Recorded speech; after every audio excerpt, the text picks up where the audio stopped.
தமிழொலி நேயர்களுக்கு வணக்கம். இன்றைய காலை நேர தலைப்புச் செய்திகள். சர்வதேச நியதிகளுக்கு அமைய உள்நாட்டு விசாரணை பொறிமுறைமையில் கீழ் விசாரணை நடத்தப்பட வேண்டும் என ஐக்கிய நாடுகள் மனித உரிமை பேரவையின் ஆணையாளர் வால்கர் டர்க் தெரிவித்துள்ளார். இலங்கைக்கு விஜயம் செய்துள்ள அவர் இந்த விடயத்தை தெரிவித்துள்ளார். மனித உரிமை மீறல்கள் தொடர்பில் உள்நாட்டு ரீதியான விசாரணை பொறிமுறைமை அவசியம் என அவர் தெரிவித்துள்ளார். இந்த விசாரணை பொறிமுறைமை சர்வதேச நியமங்களுக்குட்பட்ட வகையில் அமையப்பெற வேண்டும் என வலியுறுத்தியுள்ளார். இவ்வாறான ஓர் பொறிமுறைமையை உருவாக்குவதற்கு இலங்கை சர்வதேச ஒத்துழைப்பினை பெற்றுக்கொள்ள வேண்டும் என தெரிவித்துள்ளார்.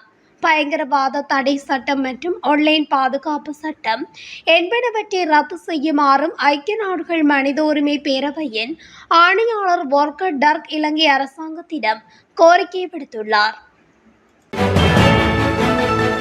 தரமற்ற என்டிபோடி தடுப்பூசிகளை வாங்கியது தொடர்பாக முன்னாள் சுகாதார அமைச்சர் கெஹலிய ராம்புக்வெலவுக்கு எதிரான வழக்கில் முன்னாள் ஜனாதிபதி ரணில் விக்ரமசிங்க சாட்சியாக பெயரிடப்பட்டுள்ளார். இந்த வழக்கில் கிட்டத்தட்ட 350 பேர் சாட்சிகளாக பெயரிடப்பட்டுள்ளனர். இதில் ரணில் விக்ரமசிங்க மற்றும் அமைச்சரவை அமைச்சர்கள் குழு சாட்சிகளாக பெயரிடப்பட்டுள்ளதாக தெரிவிக்கப்பட்டுள்ளது. அவர்களில் முன்னாள் அமைச்சர்களான நிமல் ஸ்ரீபாலடி சில்வா, விஜயதாச ராஜபக்ச, டக்ளஸ் தேவானந்த மற்றும் ரொசான் ரணசிங் ஆகியோர் அடங்குவர். மேலும் தேசிய மருந்து ஒழுங்குமுறை ஆணையத்தின் தலைவர் ஆனந்த விஜய விக்ரம உள்ளிட்ட மருத்துவர்கள் குழுவும் இதில் அடங்கும். யாழ்ப்பாணம் செம்மணி மனித புதைகுழியில் நேற்று 3 மனித எண்பு தொகுதிகள் புதிதாக அடையாளம் காணப்பட்டுள்ளன. செம்மணி சித்துப்பாத்தி இந்து மயானத்தில் அடையாளம் காணப்பட்ட மனித புதைகுழியின் 2ஆம் கட்ட அகழ்வு நேற்று காலை ஆரம்பமானது. நேற்று கைக்குழந்தையின் எலும்புக்கூடு உட்பட 3 மனித எண்பு தொகுதிகள் புதிதாக அடையாளம் காணப்பட்டுள்ளன. இதுவரை செம்மணி மனித புதைகுழியில் 22 மனித எண்பு தொகுதிகள் அடையாளம் காணப்பட்டுள்ளன. நேற்று முன்தினம் யாழ்ப்பாணத்துக்கு விஜயம் மேற்கொண்ட ஐக்கிய நாடுகள் மனித உரிமைகள் ஆணையாளர் வால்கர் டர்க் செம்மணி மனித புதைகுழியை நேரில் பார்வையிட்டிருந்தமை குறிப்பிடத்தக்கது. கொழும்பு யாழ்ப்பாணம் குளிரூட்டப்பட்ட கடுகதி புகையிரத சேவையை இதுவரை காலமும் வார இறுதி நாட்களில் சேவையை முன்னெடுத்து வரும் எதிர்வரும் 7ஆம் தேதி முதல் தினசரி சேவையாக கல்கிசையிலிருந்து காங்கேசந்துறை வரை முன்னெடுக்கப்பட உள்ளது. யாழ்ப்பாணம் பிரதான புகையிரத நிலைய அத்தியட்சகர் டி பிரதீபன் இதுகுறித்து ஊடகங்களுக்கு கூறுகையில், பொதுமக்களால் புகையிரத திணைக்களம் மற்றும் துறைசார் தரப்பினரிடம் விடுத்த கோரிக்கைக்கு அமைவாக குறித்து சேவை முன்னெடுக்கப்பட உள்ளது. இதேவேளை இதுவரை காலமும் 5:45 நேரத்தில் கொழும்பிலிருந்து யாழ்ப்பாணத்தை நோக்கி புறப்பட்ட யாழ்தவி புகையிரதமானது எதிர்வரும் 7ஆம் தேதி முதல் காலை 6:35 மணிக்கு தனது சேவை ஆரம்பிக்கும் என்று அவர் தெரிவித்திருந்தமையும் குறிப்பிடத்தக்கது.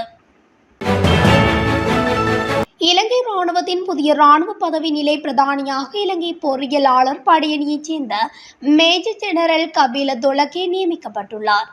அவர் இலங்கை இராணுவத்தின் 37வது தலைமை பிரதானி ஆவார்.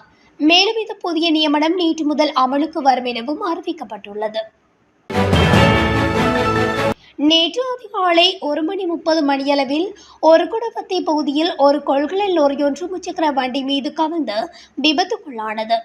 இந்த விபத்தில் முச்சக்கர வண்டி சாரதி படுகாயமடைந்துள்ளார். விபத்தை அடுத்து கொழும்பு தீயணைப்பு பிரிவினர் மற்றும் பிரதேச மக்கள் இணைந்து அவரை வைத்தியசாலையில் அனுமதிக்க நடவடிக்கை எடுத்தனர். மேலும் விபத்து தொடர்பிலான மேலதிக விசாரணைகளை போலீசார் மேற்கொண்டு வருகின்றனர். கிழக்கு மாகாணத்தில் போலீஸ் அதிகாரி மற்றும் 2 பேர் சுட்டுக் கொல்லப்பட்ட வழக்கில் முன்னாள் ராஜாங்க அமைச்சர் சிவனேசதுரை சந்திரகாந்தன் மீது குற்றப்புலனாய்வு திணைக்களம் விசாரணை ஆரம்பித்துள்ளது. இந்த கொலைகள் 2005ஆம் ஆண்டு மற்றும் 2007ஆம் ஆண்டுக்கு இடையில் நடந்ததாக போலீசார் தெரிவித்துள்ளனர். அந்த நேரத்தில் கிழக்கு மாகாணத்தில் உள்ள ஒரு போலீஸ் நிலையத்தில் பணியில் இருந்த ஒரு போலீஸ் அதிகாரியை சுட்டுக் கொன்றதாக பிள்ளையான் மீது குற்றம் சுமத்தப்பட்டுள்ளது. மேலும் கிழக்கு மாகாணத்தில் ஒரு பணக்கார தொழிலதிபரையும் பிள்ளையானின் சொந்த அரசியல் கட்சி உறுப்பினரையும் கொண்டதாகவும் அவர் மீது குற்றம் சுமத்தப்பட்டுள்ளது.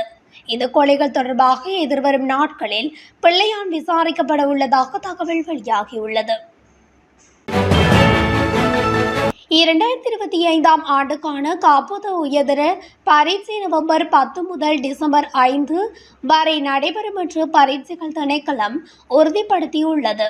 அதன்படி 2025 ஆண்டுக்கான காப்போது உயர்தர பரீட்சைக்கான விண்ணப்பங்கள் ஜூன் 26 முதல் ஜூலை 21 வரை ஆன்லைனில் ஏற்றுக்கொள்ளப்படும் என அரசு பாடசாலைகள் மற்றும் அரசாங்கத்தால் அங்கீகரிக்கப்பட்ட தனியார் பாடசாலைகள் மாணவர்கள் தங்கள் விண்ணப்பங்களை அந்தந்த பாடசாலை அதிபர்கள் மூலமாகவும் தனியார் விண்ணப்பதாரர்கள் தங்கள் விண்ணப்பங்களை தாங்களாகவே சமர்ப்பிக்க வேண்டும் என்றும் மேலும் கூறப்பட்டுள்ளது. பரீட்சைக்கு விண்ணப்பிக்கும் போது தனியார் விண்ணப்பதாரர்கள் தங்கள் தேசிய அடையாள அட்டை எண்ணை பயன்படுத்த வேண்டும் என்று பரீட்சைகள் திணைக்களத்தின் அறிக்கையில் குறிப்பிடப்பட்டுள்ளது. யாழ்ப்பாணம் அச்சுவேலி தோப்பு பகுதியில் கிணற்றில் வீழ்ந்த சிறுவன் ஒருவர் உயிரிழந்துள்ளார். கிணற்றில் மீன்பிடிக்க முயன்ற போது அவர் கால் தவறி விழுந்து உயிரிழந்ததாக தெரிவிக்கப்படுகிறது. சம்பவத்தில் 10 வயதுடைய சிறுவன் ஒருவரே உயிரிழந்துள்ளார். உயிரிழந்த சிறுவனின் சடலம் அச்சுவேலி பிரதேச வைத்தியசாலையில் வைக்கப்பட்டுள்ளதாக தெரிவிக்கப்படுகின்றது. நானூயா போலீஸ் பிரிவுக்குட்பட்ட நுவரெலியா ஹட்டன் பிரதான வீதியில் சமர்செட் பகுதி தேயிலை கொழுந்து ஏற்றிச் சென்ற லொரியொன்று வீதியில் குடை சாய்ந்து விபத்துக்குள்ளானது. இதில் படுகாயமடைந்த இருவர் நுவரெலியா மாவட்ட பொது வைத்தியசாலையில் அனுமதிக்கப்பட்டுள்ளனர். குறித்த விபத்து நேற்று இரவு இடம்பெற்றதாக போலீசார் தெரிவித்தனர்.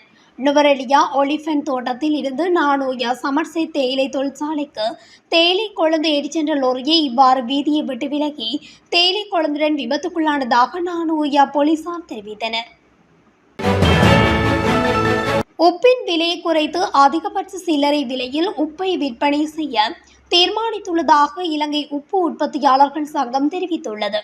அரசாங்கம் அண்மையில் இறக்குமதி கட்டுப்பாடுகளை தளர்த்தியதை தொடர்ந்து போதுமான அளவு உப்பு கையிருப்பில் உள்ளது என்றும் இறக்குமதி செய்யப்பட்ட உப்பை உடனடியாக விற்பனை செய்ய நடவடிக்கைகள் ஆரம்பிக்கப்பட்டுள்ளதாகவும் இலங்கை உப்பு உற்பத்தியாளர்கள் சங்கம் தெரிவித்துள்ளது. 1 கிலோ கல்லுப்பு 180 ரூபாவாகவும் 1 கிலோ தூளுப்பு 240 ரூபாவாகவும் 400 கிராம் தூளுப்பு 120 ரூபாவாகவும் விற்பனை செய்ய தீர்மானிக்கப்பட்டுள்ளது.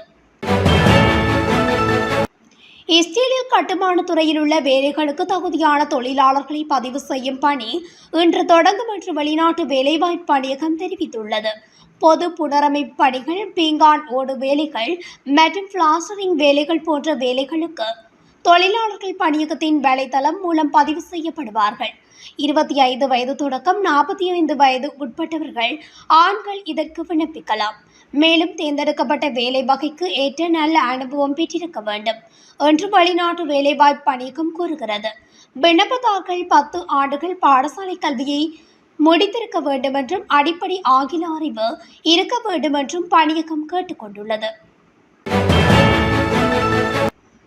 முன்னாள் அமைச்சர் துமிந்த திசாநாயக்கவை எதிர்வரும் ஜூலை மாதம் 7ஆம் தேதி வரை மீண்டும் விளக்கமறியலில் வைக்குமாறு கல்கிசி நீதவான் நீதிமன்றம் உத்தரவிட்டுள்ளது. சிறைச்சாலையில் தடுத்து வைக்கப்பட்டுள்ள துமிந்த திசாநாயக்க நேற்று நீதிமன்றத்தில் முன்னிலைப்படுத்தப்பட்ட போதே இந்த உத்தரவு பிறப்பிக்கப்பட்டுள்ளது.